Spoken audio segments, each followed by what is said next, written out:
Hanggang sa isang araw, ay bigla na lamang natahimik ang nasabing lugar. Ang mas nakakapagtaka pa ay biglang pagkawala ni Mendong. Walang may nakakaalam kung saan ito nagpunta. Sa isang iglap ay bigla na lamang naglaho si Mendong.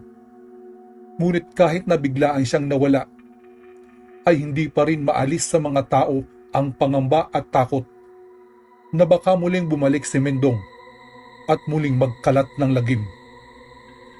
Eksaktong araw ng Martes, nang umagang iyon ay isang nakakabiglang balita ang naging almusal ng mga taga-baryo.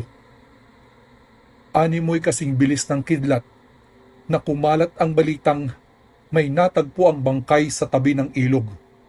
Nakasako pa nga raw ang nasabing bangkay at karumal-dumal ang paraan ng pagkamatay nito.